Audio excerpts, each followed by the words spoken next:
where his health was just declining. I'm gonna hold it together. It was just really hard, right? And it's like these just repeat, and she was there through it, through like a huge chunk of it.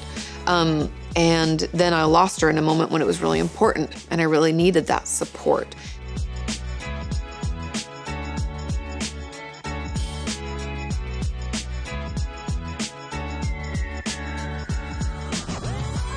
Hey everybody, today I want to talk about attachment styles in therapy. Because I think for some reason it feels like because we know attachment can show up for us and kind of mess up our relationships, that we think that when transference or attachment shows up in therapy that it's a bad thing. But any relationship is going to come with a certain level of attachment. And as we see a therapist through some of the most difficult or darkest times in our life, and they sit there with us and we share things that we've never shared before, that connection, that attachment, it's normal for it to form. Does that make sense? Because I remember, I probably told this story, but maybe not in full. When my dad was passing away, and when he finally died, if you don't know, he was sick for a long time, in and out of the hospital, like at the very end there, and then he ended up dying of a heart attack. And so, unfortunately, I'd gotten almost like, I'd had time ahead of time to like process the fact that I thought he was going to die, which is weird in and of itself. But I was working with my therapist, Rebecca, who was amazing, and I loved her, and I felt super connected to her, and I saw her for 2 years. And I saw her for free through Pepperdine, so if you're in university, ask about that. But I had been seeing her and preparing as much as one can for the death of a parent, which, you really can't prepare, but at least, I talked to him more, I wrote letters that I wanted to send and did all the stuff that I felt like I needed to do and needed to say as much as I could. And then Pepperdine, I don't know for whatever reason, forced her to retire. They weren't keeping on the therapists that were in her level of therapy. They were going to use it for more people who were in graduate school to get hours and stuff like that, or it was something to that effect. And so she was forced to retire. And I remember her calling me, and I was home because my dad had just died. And she was like, "I'm so sorry, but I can't see you anymore." And to say I was devastated is like an understatement. I didn't know what to do. She was the only person that I'd talked to at length about this. It was so hard. And I was like, "Well, do you have a private practice? Like, can I see you somewhere else?" You're like scrambling in my brain. I'm like, oh my God. And no, she didn't. That was like her job. And she's like, "I have to reassess. I don't have an office." Essentially, I can't. That was horrible. And to say that I didn't have an attachment to her would be a lie. But it wasn't an unhealthy attachment. And so what I kind of want to talk us through today is a little bit about how attachment can show up and why it's actually a good thing, and when it's something that is and I don't even want to call it a bad thing, 'cause it's not good or bad. It's a healthy attachment, or it's an attachment that shows us what we need to be working on, okay? So hang with me. Now, when attachment shows up, because it always does, in therapy, like I said, it can be just the fact that I depended on Rebecca to be the person I could talk to about this, and she was the one that got it, and she knew the whole story and how long my dad had been sick, and how he had a kidney cancer and his kidney was removed, and now he's on dialysis, and there was just so many things, you guys, like over the course of, I can't even tell you how many years, where his health was just declining. I'm going to hold it together. It was just really hard, right? And it's like these just repeat, and she was there through it, through like a huge chunk of it. And then I lost her in a moment when it was really important, and I really needed that support. And that level of necessity or of attachment, and me not wanting to see somebody else. I remember telling I don't want to see anybody else. Because she gave me all these referrals, and I went to a couple, but they were too expensive. And anyway, I ended up finding somebody, and it all worked out. But it was really devastating.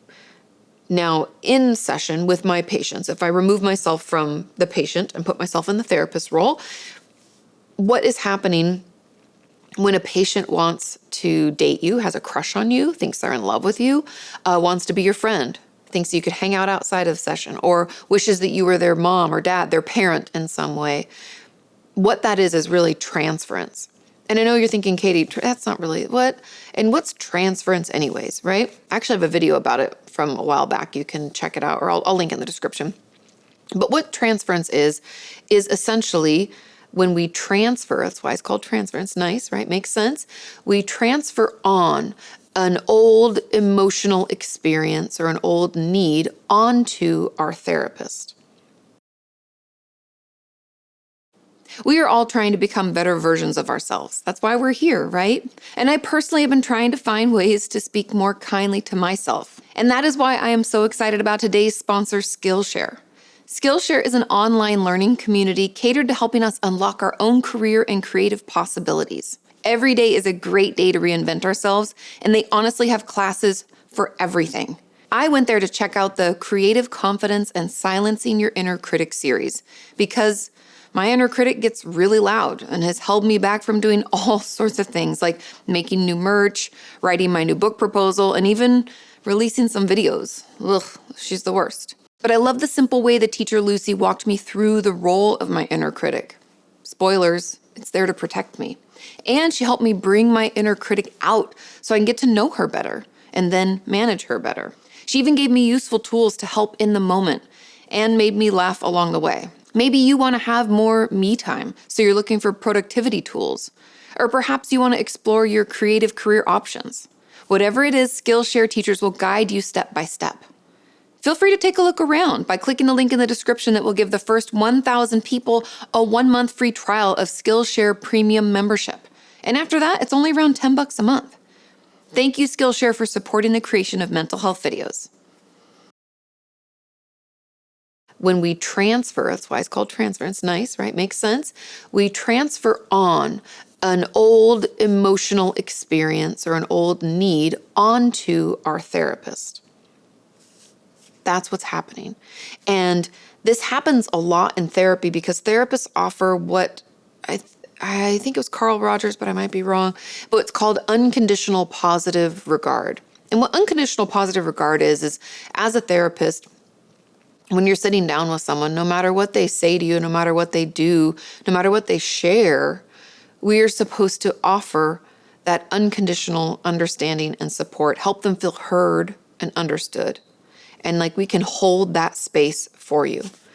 That's part of what makes therapy magical, because we can share those really icky things that are so hard to say out loud and almost like choke us when we try to say it. But when the therapist hears it, they don't recoil, they don't judge, they don't make a face, they don't laugh, they don't do what we were so worried someone was going to do. They look at us, they hear us, they help us feel heard and understood, right? That's beautiful. When we get that, especially if we haven't gotten it growing up, think of like anxious attachment. When our caregiver was really inconsistent. They'd come, we never knew what kind of parent we were going to get. Sometimes they were loving, sometimes they were hurtful, right? If we had a parent who maybe was just absent and not there at all, maybe we have more anxious avoidant type of attachment. Or maybe we had some kind of random combination of those things. And so we have more disorganized. Whatever attachment style we find applies or fits more with our experience, we're going to have transference in therapy because we've come to this place and now we're getting all that stuff our parent didn't give us. We're getting that unconditional positive regard, meaning we finally have someone who sees us, who hears us, who shows up for us consistently. And now, without realizing it, we're going to transfer on all these old experiences onto our therapist, meaning that we can have a crush on them because we don't really know what platonic love is like. This often happens with my patients who've had sexual abuse in their past. They don't really know how to be in a relationship where there's care and love without there being like a romantic or a sexual component to it. It could also mean that we want them to be our friend, maybe because we don't really know any other way of there being a connection. Your family, everything's so confusing. We're like, well, I just want to hang out with you all the time because I feel so good, right? And then there could be the urge to be like, I want you to be my parent. I want you to fill that void because finally I'm seeing all the things that I really needed, that emotional support and consistency, and I want to put it in that hole of my life, right? And so all of this is very normal. Any therapist is going to be able to acknowledge what is happening, talk with you about it, and help you work through it. Because the great thing about this transference or this attachment showing up is that it tells us what we really need to be working on, right? If I'm coming into therapy and I'm talking to my therapist about, how much I just want to call them all the time and see them all the time, that to a therapist is going to be like, oh, whoop, red flag.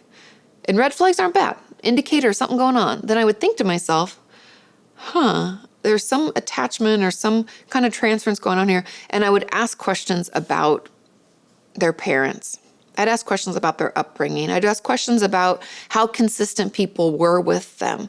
And this is helpful because then it's going to cater or help me decide what kind of treatment planning to work towards. Obviously, by checking in with you and asking too to make sure we're on the same page and working towards the same things. But so often we have these kind of unconscious reactions to life without realizing where they come from. And the beautiful thing about therapy is we're supposed to sit with you, acknowledge those kind of knee-jerk reactions, and track back with you to figure out where that root is. Does that make sense?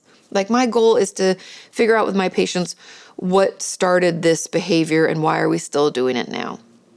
And transference and attachment showing up in session is a great indicator of that and is incredibly, incredibly helpful. Now let me check my notes because I had a lot. I have a lot of notes and I don't want to make sure. I don't want to miss anything.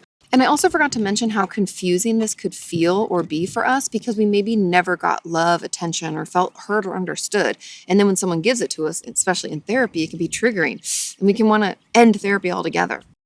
And we all know that when we grow up in an abusive or dysfunctional home, being uncomfortable can sometimes be a good thing and something that therapy can challenge us to do. But therapy itself can be uncomfortable because it triggers those things. Does that make sense?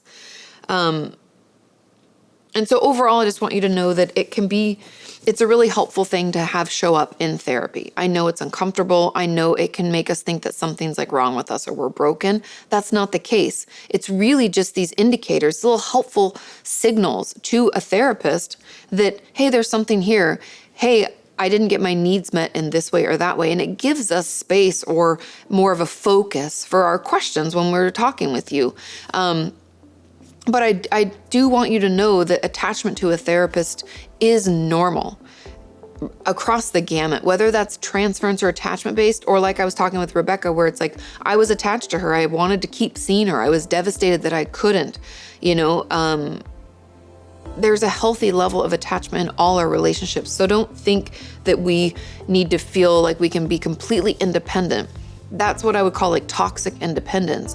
And having that kind of experience means that we have actually anxious avoidant attachment. And that's not healthy either. It's okay to need other people and to depend on other people for things.